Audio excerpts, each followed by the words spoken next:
Good evening, ladies and gentlemen. It's intermission time.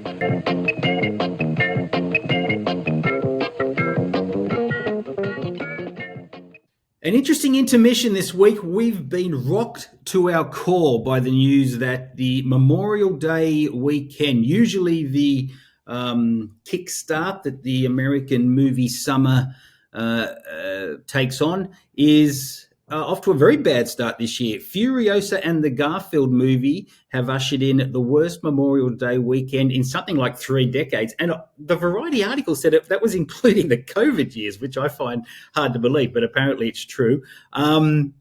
What we've decided to do is see how we can mend what is wrong with Hollywood and look at Memorial Day next year, Memorial Day 2025, and how we'd save Hollywood's next summer.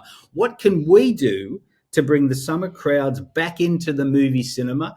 Now, I want to point out that we have absolutely zero production industry experience and only have... How is that relevant? How is that at all relevant?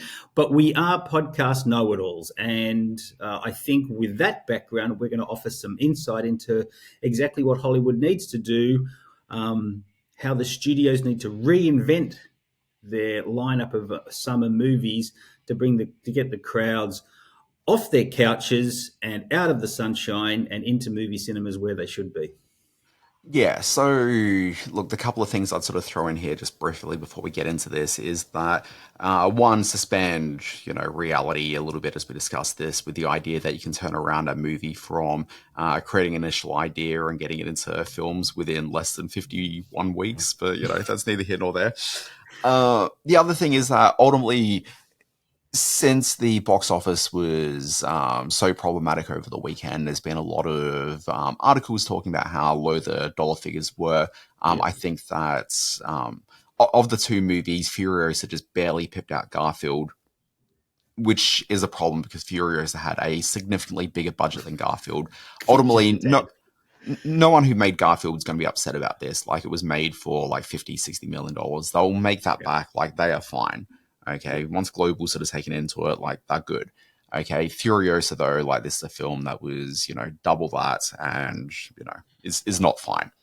But lots of people are pointing out, looking at, why didn't people turn up to see Furiosa, a movie which, has been very heavily supported and enthused by critics. Audience scores are generally pretty good for it as well. Why didn't people turn out for it? What is wrong with the state of movies today that people wouldn't turn out for a movie like that?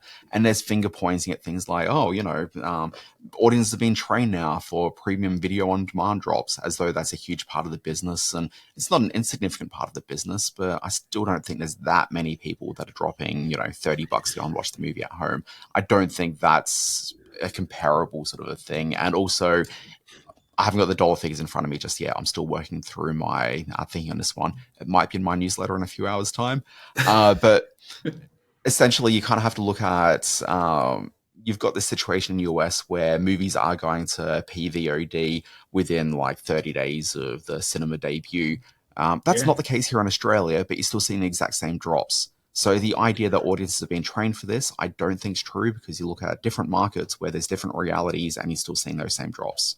It's not the case here in Australia. I'm noticing on Foxtel that you get the rush release. You can now watch challenges on the Foxtel rental channel, and you could watch Godzilla almost 5 weeks after it debuted at the cinemas. So it's not happening here in Australia. Maybe it is a closer thing.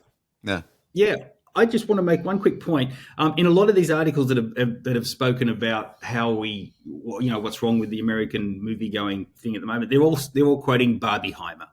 Now, I think that is the phenomenon that was those two movies last year.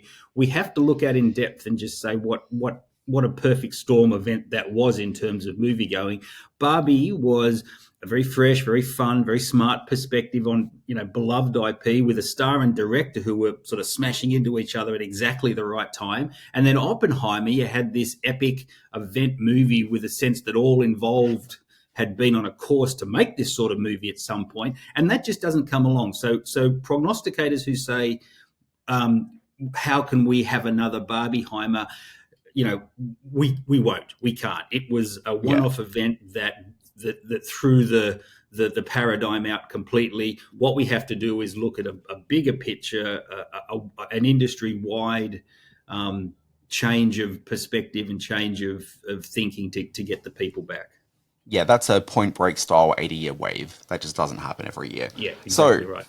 this leads us into that big question of what would we do to fix Hollywood? And Simon, do you want to give your, suggestions first, and then All right. yeah. I'm gonna rattle off a point I want to make here. Blockbusters need a new look. There has been over the last decade or so this, I guess, Marvelization, let's put it that way, of blockbusters. They all have a certain look, a certain sheen, a certain sense of not just CGI generated action, but a general overall tone in the way they're shot. And it has just become boring. We don't need to see another film like Godzilla looking the way it does, or another Marvel movie shot with that sort of bluish tinge that takes a little. We need a fresh perspective, a fresh vision from a filmmaker. When someone like David Fincher comes along and creates Seven, you suddenly have this left field blockbuster that looks totally unlike anything they'd seen before, and that's the studio's putting a lot of faith in a young director with a lot of great vision who came out of the music video world. I don't know if we have that training ground for young filmmakers anymore, the advertising sector where Ridley Scott came from, or the music video field where Fincher and many others came from. But I think blockbusters need to capture the eyes of the movie-going public before anything else. So that's maybe my lead. Look, I don't disagree with that. I think the homogeny of mainstream Hollywood blockbusters is a problem. I actually think before you capture the eyes, you need to capture the heart and the spirit of the audience. Okay, we're going to dive into my overall sort of thesis, which is that the problem with Hollywood movies, actually, you know what? Here's a way into talking about this. They talk about the idea that COVID accelerated everything by 5 years in the course of about 6 months. And I think that's especially true here. What I think we started seeing, and if you think about where movies were right before COVID, 2018, you've got all these big blockbuster franchises that were more or less sort of winding up their big stories. Okay, yeah. And then in theory, the next couple of years, if the stupid virus hadn't come around, you'd start seeing, new sort of takes on these franchises moving forward. There was never really the opportunity to build into those because the world got disrupted. Okay. But what I think we started to see was, think about what came out right at about that time, which is that you've got these big blockbusters, which were already pre-built in with audience expectation and interest. So whatever those big blockbusters are doing, like that isn't necessarily reflective of the time as much as that's just reflective of like momentum. Okay, so if they're all coming to an end, look at what those other things were coming up at that time. And the big buzzy movie of the time was, remember this film called Parasite that came along? Parasite absolutely gripped audiences in a really significant way because I think that thematically it was talking to something which people were beginning to get very concerned about, which was just that idea of the haves and have-nots. Okay, it was a very sort of financially driven concern of a movie. Okay, so you're looking at this family who are struggling to get by, while up the road there's people who are living in fairly opulent lifestyles. Not a new idea by any means, but a film that was very well executed playing on that theme. Okay, sure. Then COVID came along and suddenly just everything was disrupted.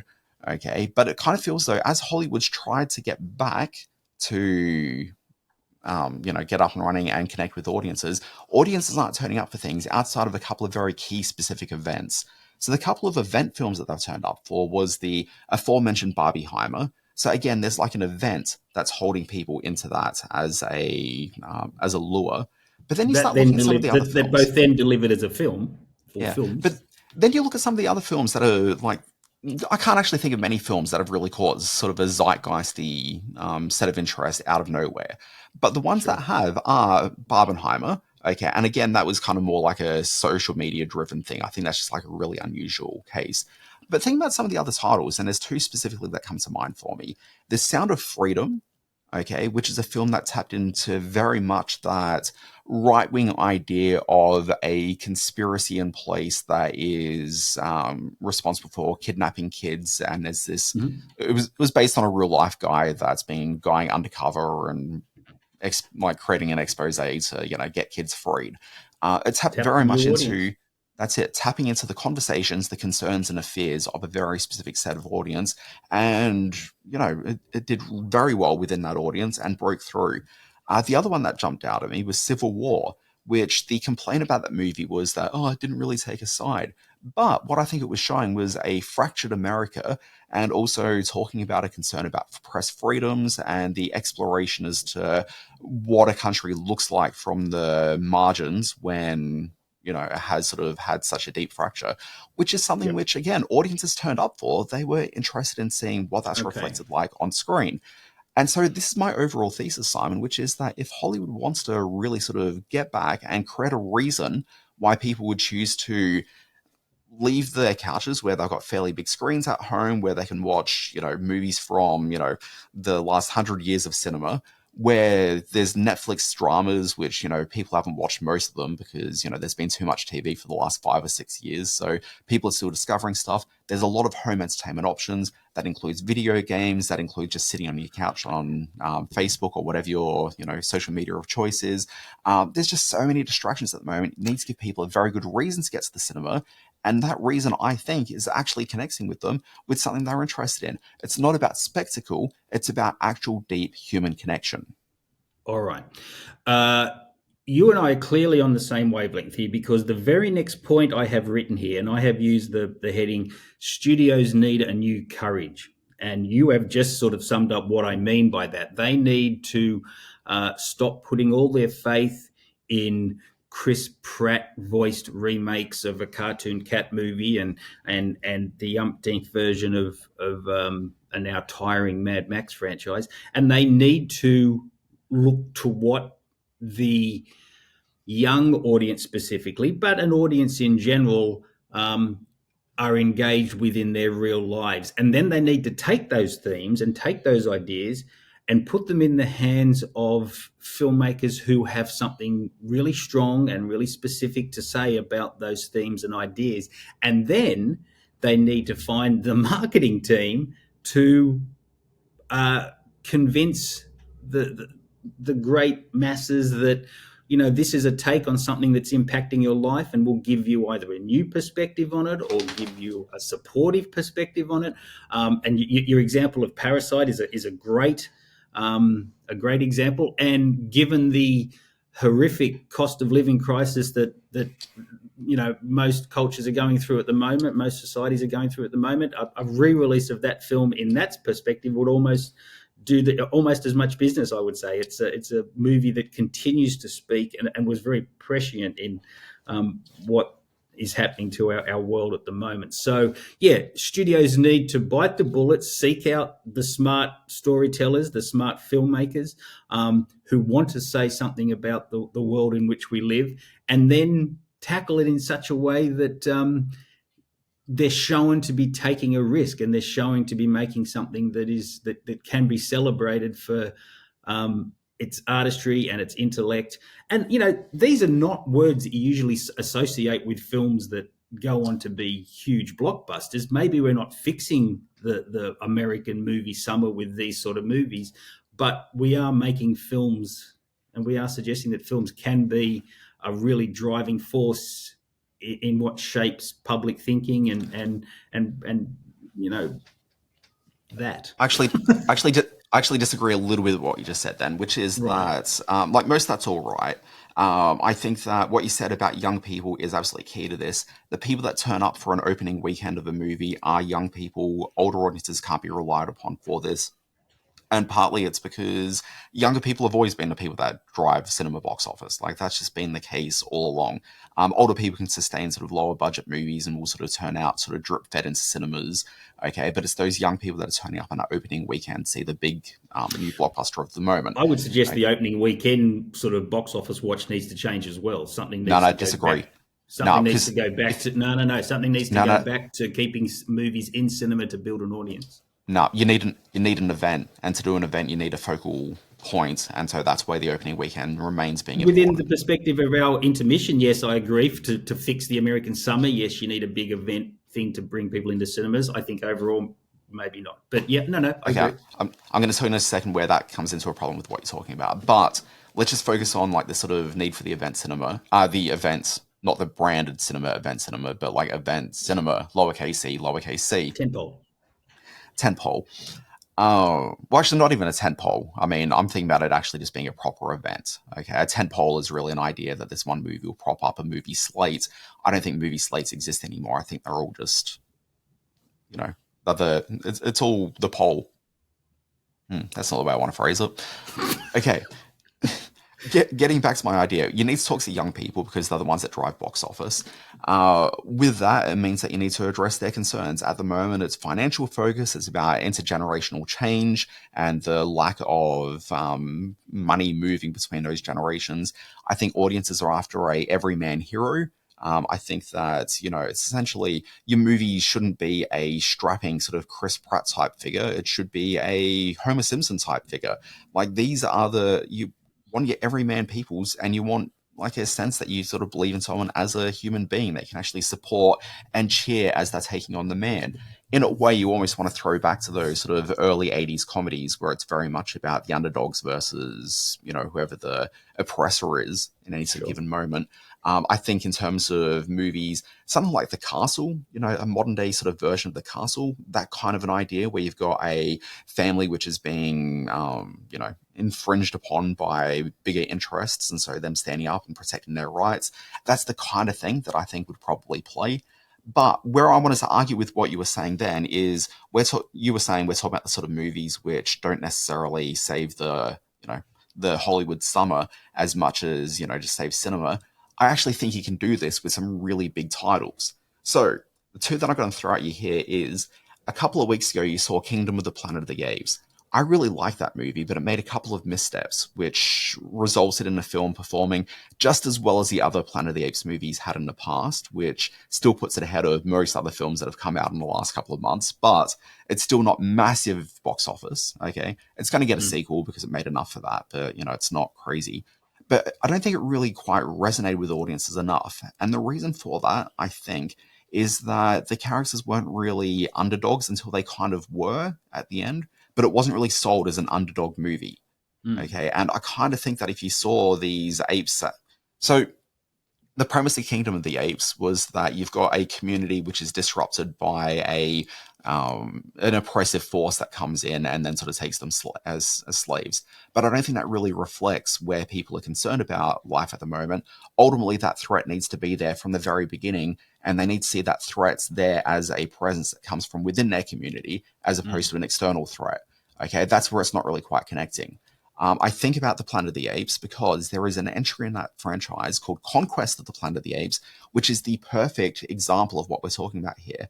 This was a big-ish release. It was certainly as the franchise was on the way out, so the budget wasn't really quite there for it, but it still made a decent amount of bank in 1973, I think it came out. And Conquest of the Planet of the Apes was a metaphor for African Americans being subjugated by society.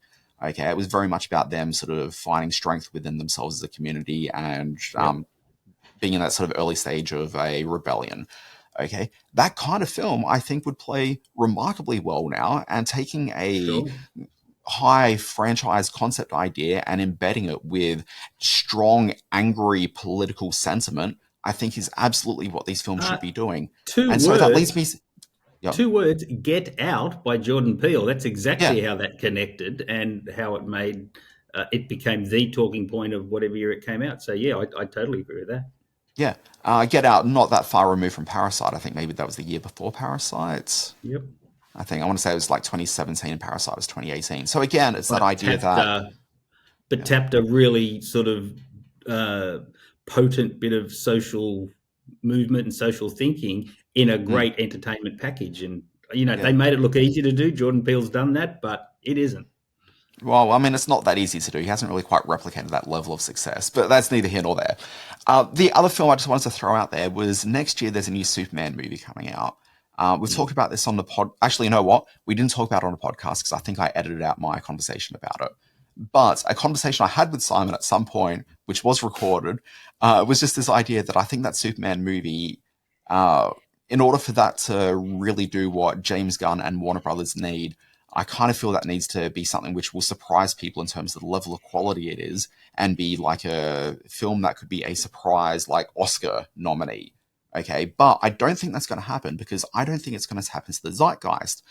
The thing that Superman needs to consider, okay, is that Oh all the no. Superman movies have made the same mistake, which is that it always seems to be that Superman's a guy that sort of rocks into town, gets involved in, the people of Metropolis, but only from a, small inner circle sort of a perspective, and then takes on whatever the villain is, defeats the villain, hangs out with Lois, romance, go on. What they need to do is embrace Superman as he was originally conceived back in the 1930s as a hero for the every person. So the original Superman wasn't a guy that could fly. He didn't have like all the super abilities that we kind of know him to have inbuilt today. He was just a man that was very strong. He could jump really high. That's where that phrase "leap taller than a leaper building in a single bound," because Leap he the could just speed of jump the that wind. high. He couldn't fly. Wasn't any of that. He could move pretty quick. He, was punching, but it was like just a really sort of strong wrestling type character. Okay, which explains where the outfit kind of comes from. But this is what the Yes. movie needs to be. It needs to be a Superman that's out there defending the every person. Okay, it shouldn't be him up against Lex Luthor and like the big sort of alien invading sort of presence in the sky. It literally just needs to be a man who's coming defending the people. Okay, But who's got the okay, ability now to be able to do that. Like we're to getting me, in. that is a really interesting approach to a big Hollywood blockbuster. It brings in that superhero aesthetic and concept, but actually applies it to the concerns of the every person right now. This may be a different intermission because what we're talking about here is getting a little bit off topic. But I think in such a divided America, nobody, uh, there is not an everyman archetype that Americans can agree on. So if Superman is going to save the everyman, it's going to put half the other everymen offside as being No, some no, no, sort no. of political statement. I think that is a real risk to what you're saying there. There's We're getting there's off topic univer- here, and no, there's universality. This is exactly on topic, Simon. There's universality to the idea of what a lot of people are experiencing these days, which is concern about people in power. It's concern about financial stability. It's concern about being able to put food on your table and for supporting your family. These are well, universal Superman's themes a that impact journalist, and half of everyone. America hates journalists. But there's a way into that story. You don't like. I think you can do a journalist who's interested in speaking for people that are being subjugated by the current systems in place. Okay, just Mm. because we're not seeing that because we're seeing it through a prism of Fox News saying that journalists are bad, even though you're watching journalists on screen. Okay, I think there are ways to present the story which is inclusive of people coming from fractured political viewpoints. There is universality in people. Okay, this universality and the themes that people are interested in. It's just a way of finding your way into those themes. Okay, well, this you are leading into my points exactly. The headline I've got written next is IP use needs a reboot. Um, this is kind of what you've just been speaking about with Superman. It's why so much of the Marvel and DC universe has sort of petered out at the box office recently, or not connected with audiences recently. It speaks to my other point, saying that blockbusters need a new, fresh look, and that studios need a new courage in telling their Sorry, stories. can I interrupt just briefly? That idea of Yeah. Marvel, okay, not quite connecting. I don't know if it's necessarily because people are tired of the Marvel superheroes, but I think that the themes that they've been exploring are themes and interests which appeal to a very sort of online group of people and aren't really necessarily mainstream concerns. Okay, like Yeah. we are talking, yeah, like if you sort of think about, and it's going to sound a little bit gross the way I'm phrasing it, but if we can try to take a step back, they've been very much interested in, what you'd sort of consider to be quote unquote woke themes of diversity and whether that's sort of gender or race. But I'm not sure that cinema goers en masse are necessarily after a treatise which talks about that sort of need for a diverse hero. Well, But if you can this is where tell stories that actually reflect where people are interested, which is largely at the moment, I think, economic hardship. Okay, through the framework of having a diverse hero, then you've got to weigh in. But Marvel aren't doing that, and so I think that's where that connection separation. I agree, but I think a lot of the young audience, and this is where studios and producers find themselves in a bind. I think if you don't include aspects of diversity and quote unquote wokeness in your big budget Hollywood movie, you will be targeted for not doing that. But No, in no, no. doing Simon, that, you're also that's but where the in doing mistake that, is. you're also targeted. But by doing that, you're also targeted by those that don't want that in their blockbusters. So it's a razor's edge to walk to No, no. make I think the the problem for audiences Marvel. happy. No, the problem for Marvel is they are talking directly to that. I think that what audiences largely want is to have diverse voices, whether that's race or gender or whatever, represented on screen, but they don't want it in a very sort of finger wavy sort of sermon type conversation, which is largely the way that a lot of these films are framing that conversation. Because I don't that's think that's largely true. no, I I think it think that's was very used true, against. Simon. I think it was used against the Marvels when it was unfounded. I think it was used against the Eternals when it was unfounded. There was a very vocal online community who just see the Stop. casting of Don't listen to the online community. The online community are rubbish. They don't reflect mainstream views They ever are the on loudest. anything. No, they don't reflect the They're mainstream views, loud. but they are the loudest. They are the loudest of all of them, and the mainstream media will then comment, will then editorialize these online commentary as the voice of the people when it's not. But that's what the mainstream media when I say the mainstream, I hate using that word, but that's what the major news outlets, let's put it that way, will then report upon to sell their story. Okay, So well, it becomes isn't that the problem, loudest voice, Simon? even if it's not. Isn't that the problem, though? We're saying that only listen to the loudest voices. This is what the media is reflecting. But also, the loudest voices aren't reflecting the viewpoint of mainstream people who are making a purchasing decision on the weekend to go and see their movies.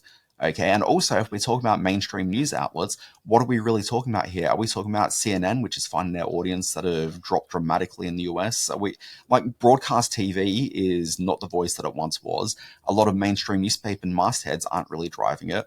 What's actually driving conversation and the reason a person to go and see a movie is the conversations that they are finding in non-mainstream publications. That's where the real energy and conversations are happening these days, Simon. Right, fractured It's not niche being reflected to publications them. that speak directly to points of view that they're only listening to. That's what Hollywood's up against in getting people, in finding some balance to But you find the universality. movies.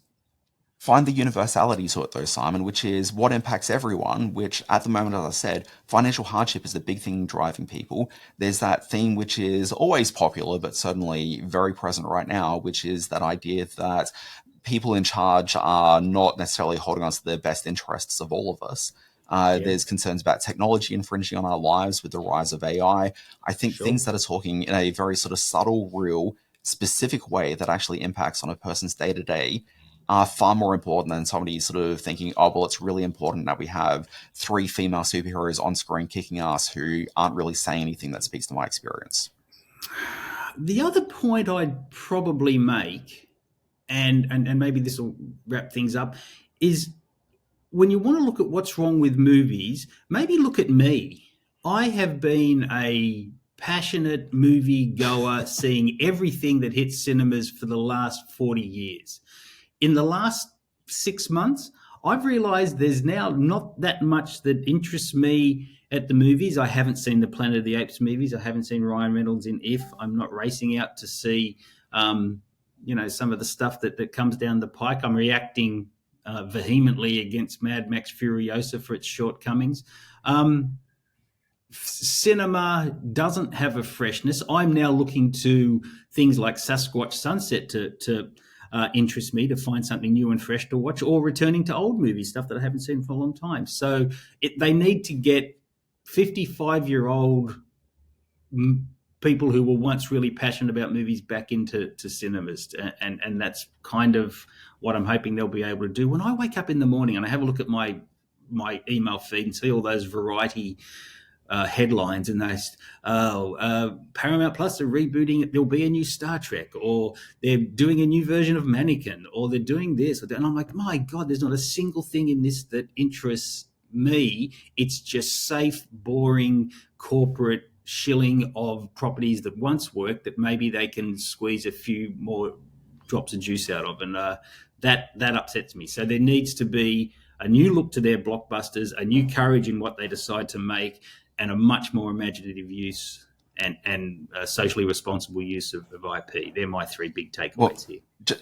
just putting a bit of a bow on that and sort of tying it together. One, they probably shouldn't be talking to you. They need to be talking to young people because you're unusual. Okay, you go and see everything. That's not necessarily the case for people sort of 40 and above generally. They shouldn't be making movies for you. They shouldn't be making movies for me. They should be, if Hollywood wants to really sort of keep a presence in people's lives and give people a reason to come out to the cinema, it needs to be talking to that sort of 15 to 35-year-old and really speak directly to their concerns.